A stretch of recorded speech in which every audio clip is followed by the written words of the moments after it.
എല്ലാവർക്കും നമസ്കാരം.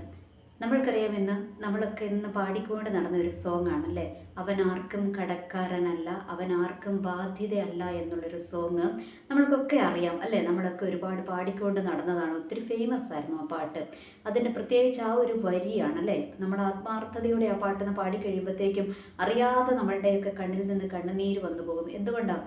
അവൻ ആർക്കും കടക്കാരനല്ല, അവൻ ആർക്കും ബാധ്യതയല്ല എന്നുള്ള ഒരു പാട്ടല്ലേ.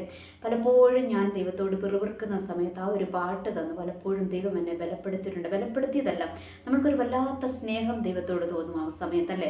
കാരണം എന്താണ്? അവൻ ആർക്കും കടക്കാരനല്ല എന്ന് വെച്ചാൽ നമ്മൾ ചെയ്യുന്ന ഓരോ ദൈവത്തിന് വേണ്ടി ചെയ്യുന്ന ഓരോന്നിനും ദൈവം എന്താണ്, അതിന് തക്കതായ പ്രതിഫലം നമ്മൾക്ക് തരുന്നവനാണ്. എന്ന് വെച്ചാൽ ദൈവത്തിന് വെറുതെ നമ്മൾ ദൈവത്തോടിന് വേണ്ടി ഒന്നും ചെയ്യണ്ട എന്നുള്ള ഒരു അല്ലേ, അങ്ങനെയാണ് നമ്മൾക്കറിയാം. നമ്മൾ എന്ത് ദൈവത്തിന് വേണ്ടി ചെയ്താലും എന്താണ്, നമ്മൾ ചിലപ്പോൾ പലപ്പോഴും നമ്മളെന്താണ്, നമ്മളത് പറഞ്ഞുകൊണ്ട് നടക്കും അല്ലേ. ദൈവമേ, ഞാൻ അങ്ങേക്ക് വേണ്ടി അങ്ങനെ ചെയ്തില്ല, ഞാൻ അങ്ങേക്ക് വേണ്ടി ഇങ്ങനെ ചെയ്തില്ലേ, അങ്ങനെ ചെയ്തില്ല, പിന്നെ എന്താ എനിക്ക് ഇങ്ങനെ അങ്ങനെ എന്നൊക്കെ നമ്മൾ ക്വസ്റ്റ്യൻസ് ചോദിക്കും. അപ്പോഴൊക്കെ എന്താണ് ദൈവത്തിന് പറയാനുള്ളത്? ഒറ്റ ഉത്തരമേ ഉള്ളൂ. എന്താ? അവൻ ആർക്കും കടക്കാരനല്ല, അവൻ ആർക്കും ബാധ്യതയല്ല അല്ലേ. പലപ്പോഴും ഇന്ന് ഞാൻ പലരും പറയുന്നത് കേട്ടിട്ടുണ്ട്. പലപ്പോഴും നമ്മളൊക്കെ പോലും മനസ്സിൽ ചിന്തിച്ചിട്ടുണ്ട്, ഇങ്ങനെ ഈ ക്രിസ്ത്യൻ ഇതിനകത്തോട്ട് ജനിക്കണ്ടായിരുന്നു, ഇതിനകത്ത് വരണ്ടായിരുന്നു എന്നൊക്കെ നമ്മൾക്ക് പലപ്പോഴും തോന്നും. എന്തുകൊണ്ടാണ്? ഈ ലോകത്തിലെ ക്രിസ്ത്യൻസിനെതിരെ നടക്കുന്ന പ്രോബ്ലംസും ഒക്കെ കണ്ടു കഴിയുമ്പോൾ നമ്മൾ വിചാരിക്കും, എന്തൊരവസ്ഥ ഇത്, ദൈവം എന്താ മിണ്ടാതിരിക്കുന്നത്, ദൈവം എന്താ അനങ്ങാതിരിക്കുന്നത് എന്നൊക്കെ നമ്മൾക്ക് പലപ്പോഴും പല ക്വസ്റ്റ്യൻസും നമ്മൾക്ക് അങ്ങോട്ട് വരും. പക്ഷേ അവിടെയൊക്കെ ദൈവത്തിന് പറയാനുള്ള ഒരൊറ്റ ഉത്തരമേ ഉള്ളൂ. എന്താണ്? അവൻ ആർക്കും കടക്കാരനല്ല, അവൻ ആർക്കും ബാധ്യതയല്ല. എന്ന് വെച്ചാൽ ദൈവം ആർക്കും ബാധ്യതയാകത്തൊന്നുമില്ല. പകരം നമ്മുടെ ദൈവത്തിന് ബാധ്യതയാകാതിരുന്നാൽ മതി. നമ്മൾ പലപ്പോഴും ദൈവത്തിന് ബാധ്യതയാകാറാണ് പതിവല്ലേ. കാരണം നമ്മുടെ ദൈവം ഇങ്ങോട്ട് എത്ര നന്മകൾ ചെയ്താലും നമ്മൾ അതൊന്നും കണക്കിടത്തില്ല. പകരം നമ്മൾ കിട്ടാത്തതിൻ്റെ കണക്കെടുത്തുകൊണ്ട്, ദൈവമേ എന്താ എനിക്കിത് തരാത്തത്, എനിക്കെന്താ അത് തരാത്തത്, എന്നോട് എന്താ ഇങ്ങനെ, എന്നോട് മാത്രം എന്താ ഇങ്ങനെ എന്നുള്ള കാര്യങ്ങളൊക്കെ നമ്മൾ ചോദിക്കും. പക്ഷേ നമ്മൾക്ക് ജീവിതത്തിൻ്റെ ഓരോ ദിവസങ്ങൾ അല്ലേ, ഓരോ ദിവസവും നമ്മളൊന്ന് ചിന്തിച്ച് നോക്കണം. എന്താണ് ദൈവം നമ്മൾക്ക് വേണ്ടി എന്തോരം കാര്യങ്ങളാണ് ചെയ്തിരിക്കുന്നത്. നമ്മൾ അറിയാതെ തന്നെ ദൈവം ചെയ്തിരിക്കുന്നത് അല്ലേ. നമ്മൾ യാത്ര ചെയ്യുമ്പോൾ ആക്സിഡൻറ്റിൽ നിന്ന് വിടുവിക്കുന്നു. അങ്ങനെ എന്തെല്ലാം വിഷയങ്ങളിൽ നിന്ന് ദൈവം നമ്മളെ വിടുവിക്കുന്നതല്ലേ. നമ്മളുടെ സമാധാനം കെടുന്നു, സന്തോഷം കെടുന്നു എന്നൊക്കെ തോന്നുമ്പോൾ അതിനൊക്കെ സ്പോട്ടിൽ ദൈവം മറുപടി തന്ന് നമ്മളെ പോറ്റി പുലർത്താറുണ്ട്.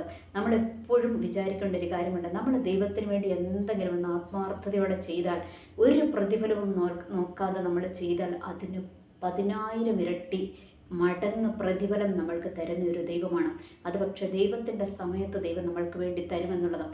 ഞാനും പലപ്പോഴും ദൈവത്തോട് ചോദിച്ചിട്ടുണ്ട്, ദൈവമേ എനിക്കെന്താ ലാഭം, ഞാൻ ഇങ്ങനെ ചെയ്യുന്നില്ല, ഞാൻ അങ്ങേക്ക് വേണ്ടിയല്ലേ ചെയ്യുന്നത്, ഞാൻ അങ്ങേക്ക് വേണ്ടിയല്ലേ പറയുന്നത്, ഞാൻ അങ്ങേക്ക് വേണ്ടിയല്ലേ പ്രവർത്തിക്കുന്നത്, അല്ലെങ്കിൽ അങ്ങയുടെ അഭിഷിക്തന്മാർക്ക് വേണ്ടിയല്ലേ സംസാരിക്കുന്നത് എന്നൊക്കെ ഞാൻ പലപ്പോഴും ദൈവത്തോട് ചോദിച്ചിട്ടുണ്ട്. ഇതിനൊക്കെ ഉത്തരം ദൈവം വളരെ കൃത്യമായിട്ട് തരാറുണ്ട്. എന്താണ്? ദൈവത്തിനറിയാം നമ്മൾ ചെയ്യുന്നത് ആത്മാർത്ഥതയോടെയാണ് ചെയ്യുന്നതെങ്കിൽ അതിന് തക്കതായ പ്രതിഫലം ദൈവം തരുമെന്ന് ദൈവത്തിനറിയാം. അതുകൊണ്ട് നമ്മൾ ക്വസ്റ്റ്യൻ ചോദിച്ചാലും എന്താണ്, അത് ഒരിക്കലും എന്താ പറയുക, നമ്മൾക്ക് കിട്ടാതെ വരുന്നതല്ല. എന്ന് വെച്ചാൽ ഞാൻ പറഞ്ഞു വരുന്നതിൻ്റെ സാരം ഇത്രയേ ഉള്ളൂ. നമ്മൾ ദൈവത്തിന് വേണ്ടി എന്തെങ്കിലും ഒന്ന് ചെയ്തിട്ടുണ്ടെങ്കിൽ അതിന് പ്രതിഫലം തരുന്ന ഒരു ദൈവം തന്നെയാണ് നമ്മളുടെ ദൈവം. കാരണം ദൈവത്തിന് നമ്മളിങ്ങനെ ചുമ്മാ എന്ന് വെച്ചാൽ നമ്മുടെ എന്തെങ്കിലുമൊക്കെ വാങ്ങി അവിടെ ഇങ്ങനെ സുഖിച്ചിരിക്കുന്ന ഒരു ദൈവമല്ല. പകരം നമ്മളെ സംരക്ഷിക്കുകയും നമ്മൾക്ക് വേണ്ടുന്നത് ഒരുക്കി തരികയും ദൈവത്തിന് വേണ്ടി ആത്മാർത്ഥതയോടെ നമ്മൾ എന്തെങ്കിലും ചെയ്തിട്ടുണ്ടെങ്കിൽ അതിന് പ്രതിഫലം തന്ന് നമ്മളെ മാനിക്കുകയും ചെയ്യുന്ന ഒരു നല്ല കർത്താവാണ് നമ്മൾക്കുള്ളത് എന്ന് നമ്മളിത് തിരിച്ചറിയുക. ഞാനിത് പറയുവാൻ കാരണം, നമ്മൾ എന്തെങ്കിലുമൊക്കെ ദൈവത്തിന് വേണ്ടി ചെയ്യുവാനായിട്ട് തയ്യാറാകണം. പലപ്പോഴും നമ്മുടെ കംഫർട്ട് സോണിലായിരിക്കുന്നത് അല്ലേ. കംഫർട്ട് സോൺ വിട്ടിട്ട് നമ്മൾ പുറത്തോട്ട് പോകത്തില്ല. ആ ഒരു കംഫർട്ട് സോണിൽ ഇരുന്ന് ചെയ്യാവുന്നതൊക്കെ നമ്മൾ ചെയ്യത്തുള്ളൂ, അതിനപ്പുറത്തോട്ട് നമ്മൾ വരത്തില്ല. എന്നാൽ ചില റിസ്കുകൾ എടുത്ത് ചിലതൊക്കെ നമ്മൾ ദൈവത്തിന് വേണ്ടി ചെയ്യുവാൻ തയ്യാറായി കഴിയുമ്പോൾ അവിടെയൊക്കെ നമ്മൾക്ക് ജയം തന്ന് നമ്മളോട് കൂടെ നിൽക്കുന്ന, അല്ലെങ്കിൽ നമ്മളെ ഉള്ളം കരത്തിൽ വഹിച്ച് നടത്തുന്ന ഒരു ദൈവത്തിൻ്റെ പ്രൊട്ടക്ഷൻ, അല്ലെങ്കിൽ ആ ദൈവത്തിൻ്റെ ഒരു കരുതൽ നമ്മൾക്ക് കാണുവാനായിട്ട് കഴിയും. അത് കണ്ടു കഴിയുമ്പോൾ നമ്മളുടെ കണ്ണൊക്കെ നിറഞ്ഞു പോകും. എന്തിനാണെന്നറിയാമോ? ദൈവമേ അങ്ങ് എനിക്ക് വേണ്ടി ഇത് ചെയ്തല്ലോ. ഈ പാട്ടുകാരൻ പാടിയിരിക്കുന്നത് പോലെ, എന്താ, അവൻ ആർക്കും കടക്കാരനല്ല, അവൻ ആർക്കും ബാധ്യതയല്ല. ഒന്ന് ഓർത്ത് നോക്കിക്കും. നമ്മൾ പലപ്പോഴും അല്ലേ, ഞാൻ നിങ്ങൾക്കൊരു ബാധ്യതയാണോ എന്നൊക്കെ നമ്മുടെ പ്രിയപ്പെട്ടവരോടൊക്കെ ചോദിക്കുമല്ലേ, ഞാൻ നിങ്ങൾക്കൊരു ബാധ്യതയാണോ, അല്ലെങ്കിൽ നമ്മുടെ പേരൻസിനോട് ചോദിക്കും, ഞാൻ നിങ്ങൾക്കൊരു ബാധ്യതയാണോ, കൂട്ടുകാരോട് ചോദിക്കും, ഞാൻ നിങ്ങൾക്കൊരു ബാധ്യതയായിട്ട് നിങ്ങൾക്ക് തോന്നുന്നുണ്ടോ എന്നൊക്കെ ചോദിക്കും. അപ്പോൾ ആ ബാധ്യത എന്നുള്ളതിൻ്റെ അർത്ഥം നിങ്ങൾ കറക്റ്റായിട്ടൊന്ന് മനസ്സിലാക്കി കഴിഞ്ഞിട്ട് നമ്മൾ ആ പാട്ടൊന്ന് പാടി നോക്കിക്കും.